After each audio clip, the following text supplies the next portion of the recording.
$530 million to increase the number of jobs for the elderly. It'll set aside around $80 million to support regions that have experienced employment shocks because of weak growth among local firms. Also, it'll sharply increase the amount of New Year's gift certificates that can be used in traditional local markets. And during the holiday period, when millions plan to travel, it'll set up an emergency headquarters to minimize traffic congestion. The latest data from South Korea's central bank paint a grim picture for the economy. According to the Bank of Korea, in 2018, the country's economy grew at its slowest pace in 6 years. Go-ryun-hee has this report. According to the Bank of Korea on Tuesday, the nation's GDP increased by 2.7% last year. This marks the slowest pace since 2012, when the economy grew by 2.3%. But this year's figure did meet the BOK's earlier growth forecast made in October of last year. The central bank attributed the slowing pace of growth to sluggish investment. Construction and facilities investment fell by 4% and 1.7% respectively.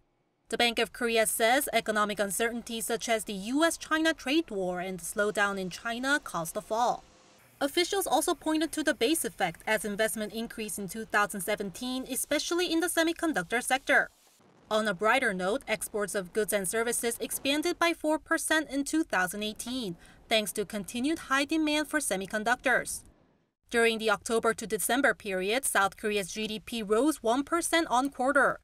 In the fourth quarter, however, exports of goods and services decreased by 2.2%. Analysts have been pointing to the decrease in semiconductor shipments, which account for around 20% of South Korea's overall exports. There has been lower demand and a fall in memory chip prices, mainly due to a decrease in investment in data centers. Go-ryun-hee, Arirang News. This winter, South Korea has seen unprecedented levels of fine dust pollution, some of it blown over from China, some of it produced here.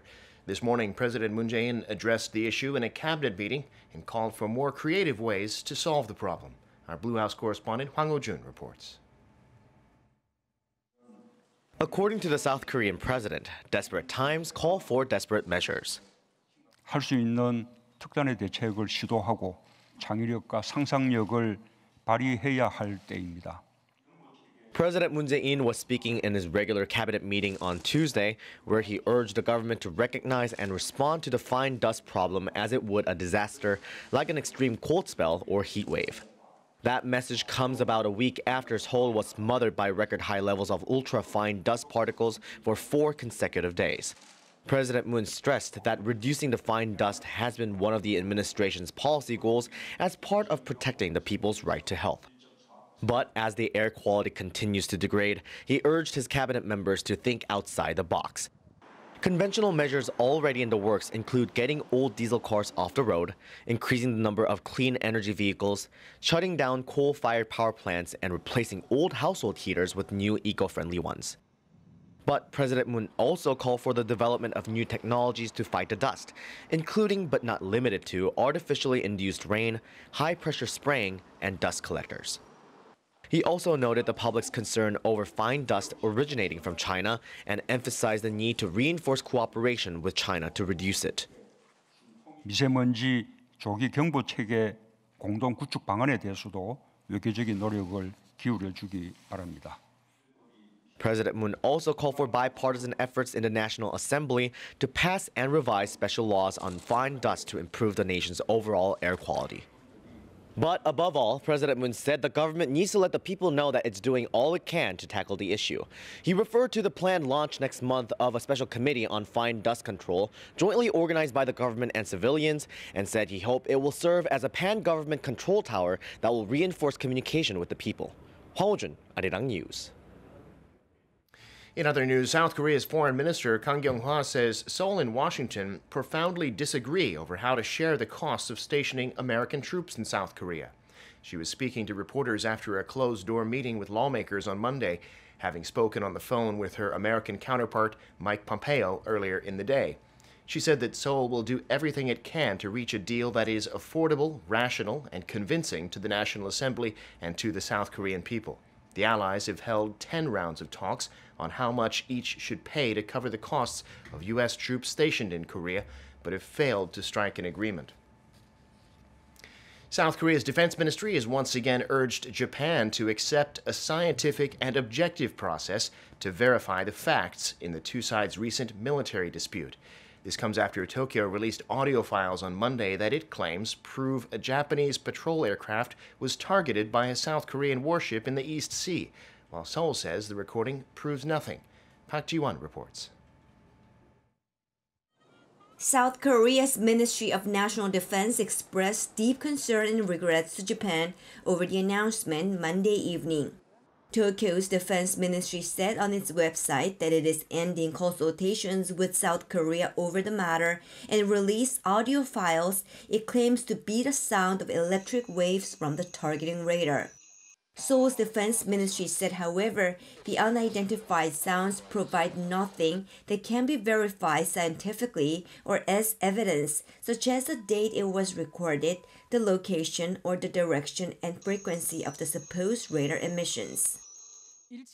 The sounds presented by Japan are unidentifiable mechanical sounds from which we can never verify the exact detection date, angle of direction, or characteristics of the radar frequencies, which are the elements that South Korea has demanded for the sake of objectivity. South Korea once again urges Japan to provide accurate evidence and accept a scientific and objective verification with the participation of radar experts from both countries. A South Korea radar expert also said the audio files do not prove anything, lacking the key evidence of system log files. The sound released by Japan is not a processed mechanical sound. Thus, we cannot confirm that it is the sound related to the fire control radar's frequency. In addition, Japan did not provide a system log file to prove its claim that the sound was acquired at the site. South Korea's defense ministry also said the key matter of the dispute is what it called Japan's unmannerly low-altitude flight near a South Korean warship on a humanitarian operation to rescue another ship in distress. It asked Japan to prevent it from happening again and to apologize. The ministry stressed, however, that South Korea will continue to pursue defense cooperation bilaterally with Washington and with Tokyo. Park Ji-won, Arirang News. I'm Devin Whiting, and those are your news headlines.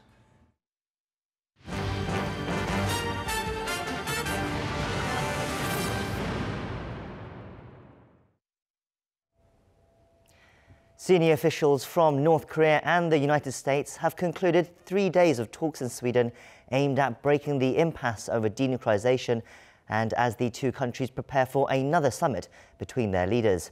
The world now awaits the announcement of the exact date and venue of that second Kim-Trump summit.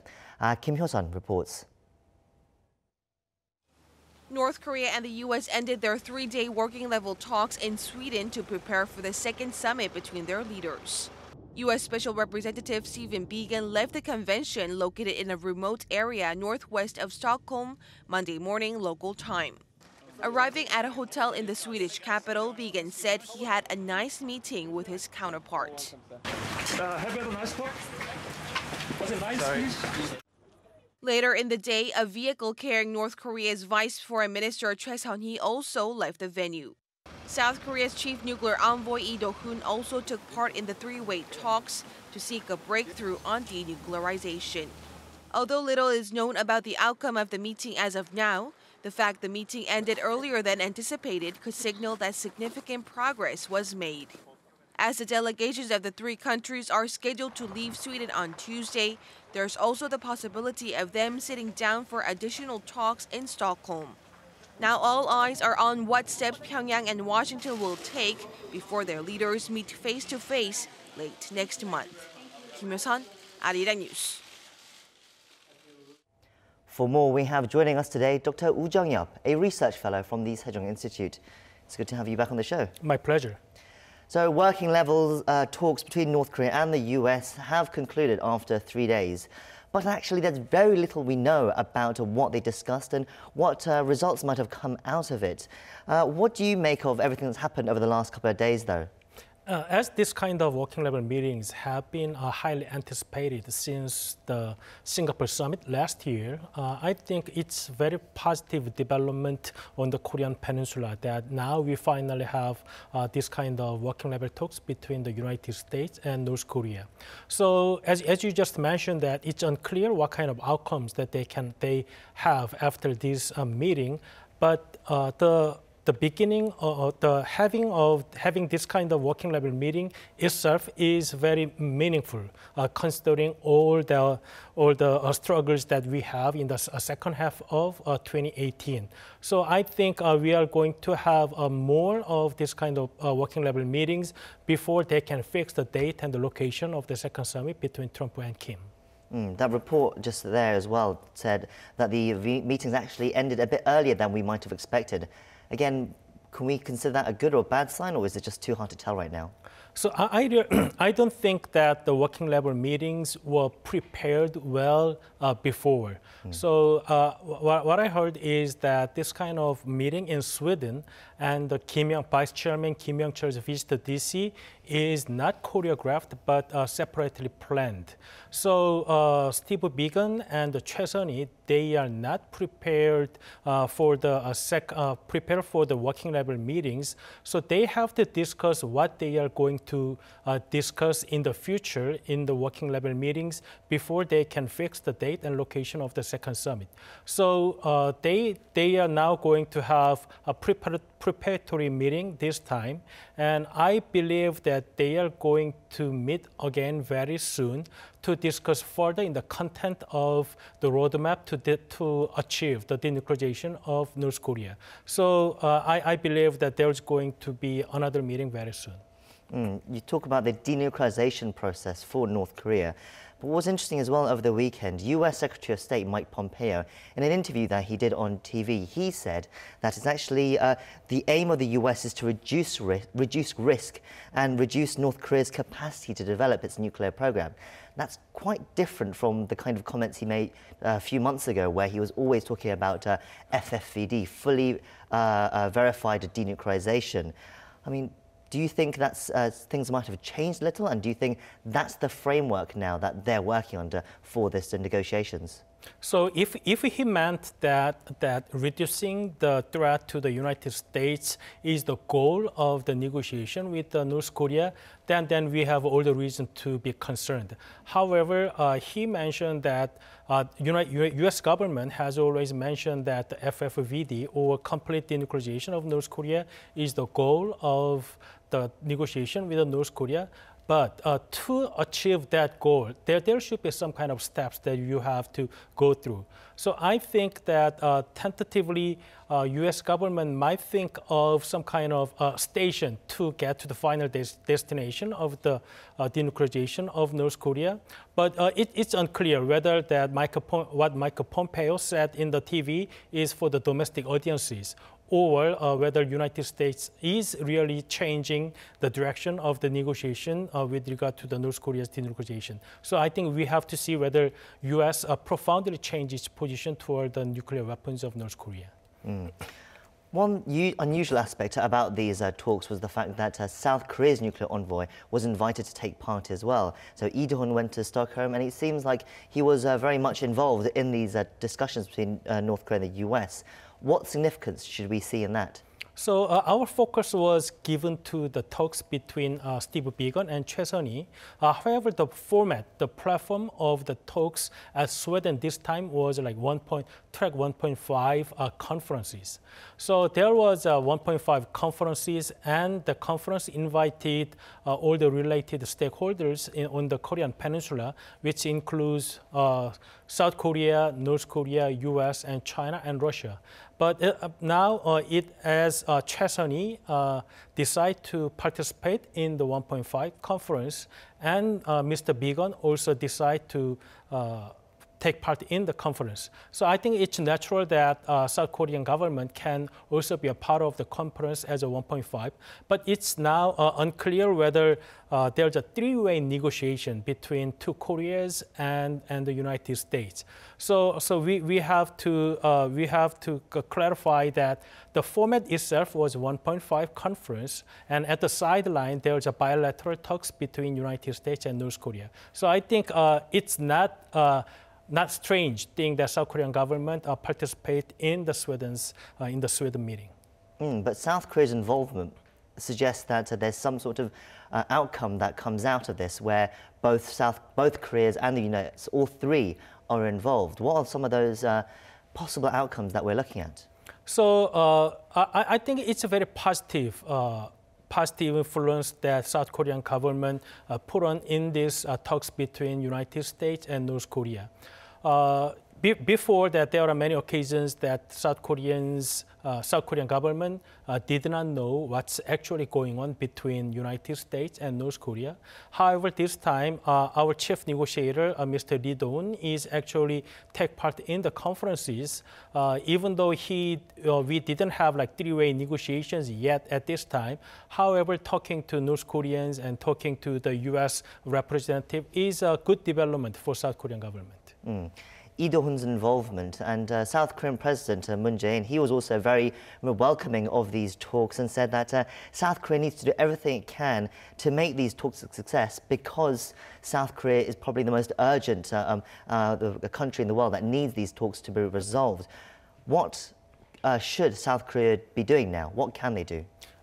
It's true that having this kind of working level talks between U.S. and North Korea is very meaningful, but we have to admit that it's just merely a beginning of the talks. So we haven't had this kind of talks for like last 7 months since the Singapore summit, June last year. So there are two kind of roles that South Korean government can play. First, we have to facilitate this kind of working level talks between two countries, and the second role is that if they show big discrepancies in terms of their approach to the roadmap of the denuclearization, South Korean government can mediate between two countries to achieve the diplomatic solution of denuclearization of North Korea. We also know that it wasn't just the South Korean envoy who was nuclear envoy who was there.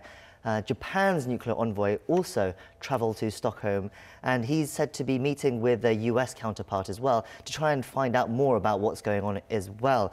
What is Tokyo trying to get out of these talks right now as well? So what I heard is that as this meeting in Sweden was designed to have a track 1.5 meeting among the stakeholders on the Korean Peninsula, so Japan could participate in the conference, but they didn't intend to come to the conference because they don't know who would actually come to the conference. But now they found out that all the important person on this issue actually has arrived in Sweden. They want to be in the part of it. And another issue for Japan is that there's a report, and we just discussed that what if U.S. change its position in negotiating with North Korea? What if U.S. is satisfied with having a deal with North Korea only about North Korea's ICBMs, which make Japan very vulnerable to the North Korea's missile threats? I think that is why Japan dispatched its negotiator to Sweden to see what kind of negotiations are going on between North Korea and the United States. So they have much at stake as well. But what's also interesting is that North Korea are reportedly seeking, sorry, my bad. So Japan's nuclear envoy is reportedly seeking a meeting with a North Korean counterpart as well. Why do you think they want to? Why does think Japan wants to meet North Korea? And do you see that happening right now? So Japan has been a important stakeholder since the six-party talks and even before that. So I think that Japanese government wanted to know what is going on by talking to U.S. representative at the same time to the North Korean representative. So by finding out what is actually going on between these countries, Japanese government can set up their position with regard to the denuclearization of North Korea. At the same time, they have these abductee issues as well, and also they are discussing the possibility of establishing the former diplomatic relations with the North Korea. So there are lots of issues that Japanese government actually involved in these talks. So I think it's natural for the Japanese government try to find out what is going on there. So you say most of the stakeholders, key stakeholders on this issue are there in Stockholm, but perhaps one country that's not represented there at the moment is China. Actually, what's happening in North Korea and China as well, there's a different meeting happening where the North Korean foreign minister and current former foreign minister and current vice chairman of the Workers' Party, Ri Su-yong, has traveled to China to accompany a North Korean arts troupe that is sent to perform there. But we can expect him to meet with Chinese officials as well and discuss what's going on in Stockholm as well, can we not? So if we remember that in 2015, that North Korean art groups actually arrived in China, but they suddenly decided not to have a performance there. And it shows some kind of relations between China and North Korea since then. So until the end of 2017, the relations between China and North Korea had been very cold. So as North Korea came to the international negotiation with the United States and South Korea in early 2018, North Korea and China tries to re-establish their relations as like back in the Treaty Alliance. So I think that Mr. Ri Su-yong is going to take advantage of this kind of opportunity to have a discussion with his counterpart in Chinese Communist Party. So I think that North Korea and China, not only at the political level, but also they want to expand their relations in the every aspects of their life. One final factor that I also want to discuss today as well. Another factor at play at the moment is the South Korea-U.S. relationship, because on Monday, the Foreign Minister, Kang is said to have had a phone call with Pompeo to touch base about the latest with the North Korea situation. But concerningly, when reporters asked her about the phone conversation and what was happening with the negotiations on South Korea, the cost sharing of U.S. troops in South Korea, she said deep disagreement remains. Now, how concerning is that comment, especially in relation to negotiations with North Korea at the moment? So the problem is that we all know that Trump administration has very different approach to this issue compared to his predecessors. And we all know that the U.S. government now wanted to increase the huge amount of money in terms of cost sharing with the South Korean government. So there are certain limits that South Korean government can actually increase the amount how much we are going to pay to the cost sharing. So it's already past due. So now two countries have to show some kind of wisdom to solve these issues without damaging too much on the alliance. I think my final concern, very briefly, is though that perhaps there's a suggestion that this could lead to even reduction in forces, especially if negotiations with North Korea go well as well. Is that concern real? So we can discuss the reduction of the forces or reconfiguration of the USFK on the Korean Peninsula if threat environment is changing. However, if this money issue actually leads to the reduction of the USFK, it's going to be a huge damage to the alliance. Yes, we'll have to see how those negotiations go ahead. Thank you for coming in today and sharing us your thoughts. Thank you. And that is where we end things for today. I'll be back same time tomorrow for more analysis on the day's top stories. In the meantime, do stay tuned to Arirang for our later newscasts for the latest updates. Thank you for watching and goodbye for now.